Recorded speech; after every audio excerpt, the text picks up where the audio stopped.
Kita beralih ke informasi lain pemirsa, MS warga negara Indonesia divonis 2 tahun penjara di Arab Saudi. MS diduga melakukan pelecehan seksual terhadap seorang wanita Lebanon saat umroh. Pemirsa, hingga saat ini MS dikabarkan masih berada di Arab Saudi untuk menjalani proses hukum. Pihak KJRI juga telah melakukan pendampingan. Namun pihak keluarga membantah ada pelecehan. Keluarga menyatakan tuduhan tersebut tidak memiliki bukti. Sementara di Indonesia, kasus ini viral di media sosial. Warganet menyayangkan kasus tersebut terjadi di depan Ka'bah dan saat melaksanakan ibadah umroh.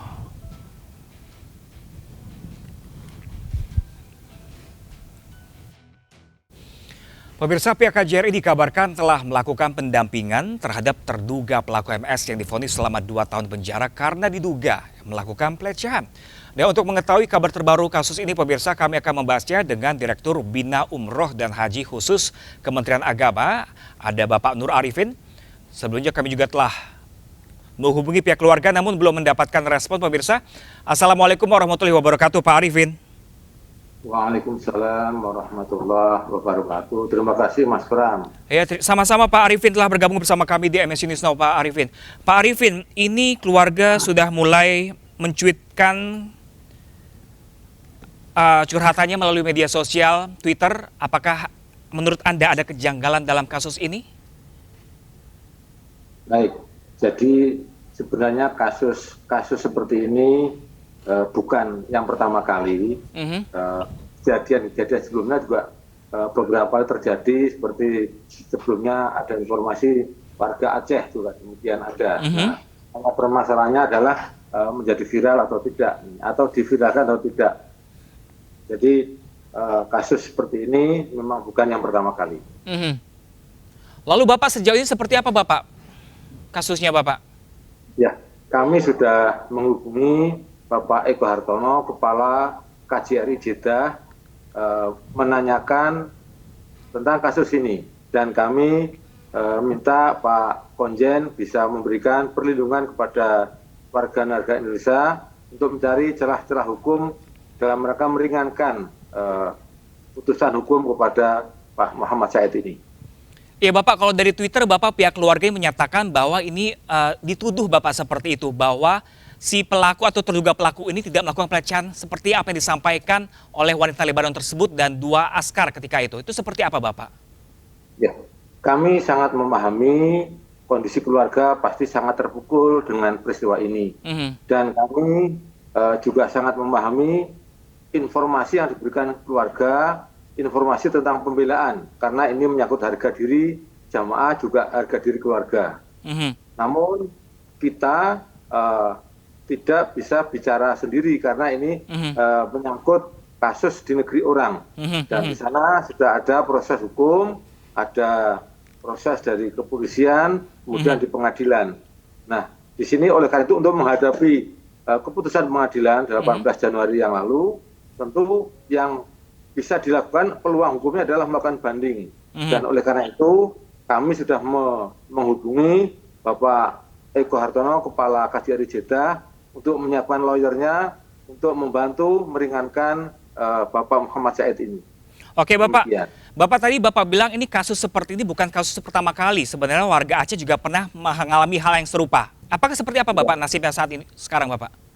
Ya, yang tadi saya sampaikan, pernah juga sebelumnya ada kasus warga negara Aceh, warga negara Indonesia dari Aceh, juga di depan Ka'bah mendekati Hajar Aswad, tiba-tiba ada ditabrak orang Arab sehingga dia jatuh, dengan refleks tangannya menggapai pegangan, ternyata tidak sengaja menyentuh terlarang. Nah, itu kemudian ditangkap askar. Ada kasus juga seperti ini. Jadi, Bapak, yang saya ingin ketahui Bapak, nasibnya sekarang seperti apa Bapak, warga Aceh tersebut Bapak? Nah, ya sama, masih terkena juga seperti dia, 2 tahun penjara. Itu kasusnya berapa tahun yang lalu Bapak? Atau tepatnya kapan Bapak? Kami menemukan kasus yang bulan Januari yang lalu. Yang warga Aceh ini? Warga Aceh ini? Oke, jadi sampai sekarang masih terus dalam pendampingan? Ya, ini masih dalam pendampingan di sana juga. Sejauh ini pendampingannya seperti apa Bapak? Nah, ini kami belum menerima perkembangan berikutnya untuk warga Aceh ini. Hanya yang kami dengar sudah ada keputusan juga di penjara 2 tahun.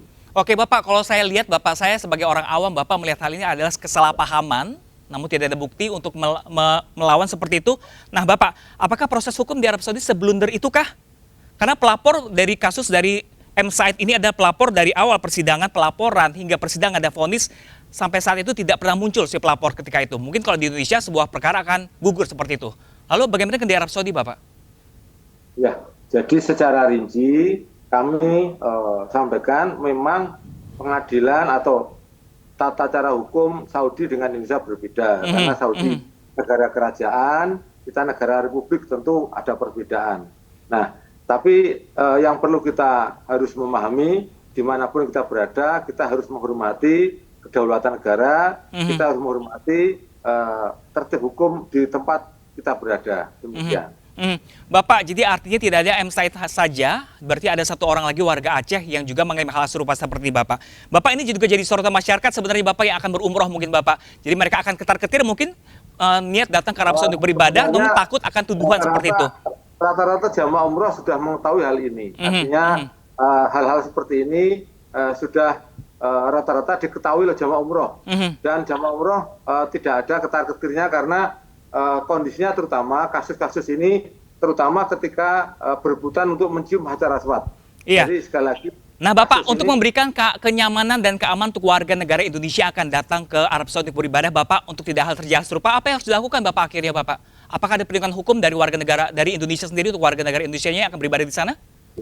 Kalau perlindungan hukum pasti ada. Di KJRI Jeddah sana ada bagian yang bertugas untuk melakukan perlindungan hukum, jelas ada. Nah, hanya kami juga berpesan, kita tetap harus hati-hati, kita di negara orang menghargai tata kelola tertib hukum orang, kita menghargai kedaulatan Saudi. Nah, untuk jamaah umroh, karena banyak terjadi hal-hal berkaitan dengan hajar aswad ini, sebaiknya kita hati-hati, pastikan kalau memang ingin mencium hajar aswad, memang kondisi aman, tidak ada kondisi memaksakan diri, rebutan, apalagi dorong orang, apalagi nyerobot orang, yang ini bisa membahayakan orang lain yang mungkin bukan kita akan mendapatkan sunnah tapi mendapatkan makruh bahkan mungkin haram. Nah, oleh karena itu hati-hati, jangan berebutan untuk hajar aswad. Sekali lagi ibadah ini adalah ibadah, pastikan kita beribadah yang baik, tidak mengganggu orang atau tidak membahayakan orang lain. Dan kalaupun kita ingin mencium hajar aswad, pastikan aman, tidak menimbulkan masalah. Demikian. Bapak, terakhir Bapak, langkah selanjutnya Bapak untuk warga negara kita, Bapak ada 2 orang Bapak dengan kasus yang hampir serupa kesalahpahaman, ini seperti apa Bapak? Sekali lagi, ini adalah wilayah di KJRI Jeddah, maka yang bisa kita lakukan adalah menghubungi Kepala KJRI Jeddah, saat ini dijabat oleh Pak Eko Hartono, agar memberikan perlindungan hukum kepada semua warga negara Indonesia yang terkena masalah hukum di Saudi. Dan di sana sudah disiapkan lawyernya untuk hal ini. Hanya Bapak, saat ini memang Pak, Bapak, ketika kasus M. Said ini bergulir ketika itu tanggal 10 dilaporkan melakukan pelecehan seksual hingga akhirnya melakukan berbagai persidangan, apakah ketika itu ada lawyer dari warga negara Indonesia Bapak ikut mendampingi M. Said ketika itu? Secara rinci kami tidak memahami ke sana. Yang jelas setelah kasus ini muncul, kami menghubungi Pak Eko Hartono, KJRI, agar memberikan perlindungan hukum dan Pak Konjen menyatakan sudah disiapkan lawyernya untuk mendampinginya. Bapak, ini kan sudah agak lama ya Pak kasusnya Pak ya, dari bulan November tahun lalu hingga sekarang. Ini apa sih Pak yang sebenarnya sulit untuk mendapat bantuan dari pemerintah Indonesia? Sebenarnya tidak ada istilah sulit mendapatkan bantuan dari pemerintah Indonesia, tidak. Kan lalu tidak, apa Pak yang terjadi Pak hingga akhirnya dijatuhi vonis 2 tahun dan sejumlah denda yang cukup besar nilainya? Ya, jadi banyak kasus-kasus di sana, kan ada yang langsung dilaporkan kepada KJRI, ada yang mungkin belum dilaporkan dan sebagainya. Nah tentu yang diketahui ini kan yang ada laporan-laporan langsung demikian yang diketahui. Oke Bapak, kami harapkan Bapak pemerintah Indonesia dapat segera turun tangan Bapak, karena kami lihat juga ini tidak ada kesalahpahaman yang tidak adil untuk warga kita Bapak khususnya, dan apalagi nanti warga Indonesia yang ingin umroh ke tanah Saudi biar lebih aman, merasa aman dan nyaman Bapak. Ya.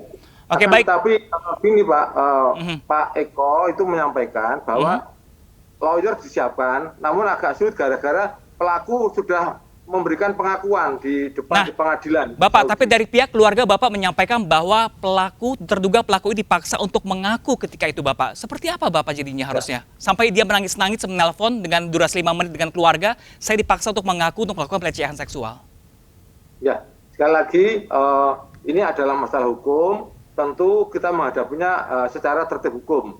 Kita tidak bisa menghadapi keputusan hukum dengan pernyataan-pernyataan pribadi, karena pernyataan-pernyataan pribadi tidak berkekuatan hukum. Jadi yang bisa kita lakukan adalah kita minta tolong KJRI Jeddah dan menyiapkan lawyerna untuk melakukan pembelaan hukum. Demikian. Baik Pak Nur Arifin, saya berharap juga saya mewakili warga negara Indonesia agar semoga pemerintah Indonesia cepat turun tangan untuk membantu kedua WNI kita yang saat ini tersandung kasus serupa seperti itu. Terima kasih banyak Pak Nur Arifin, selaku Direktur Bina Umroh dan Haji Khusus Kementerian Agama. Terima kasih. Assalamualaikum warahmatullahi wabarakatuh.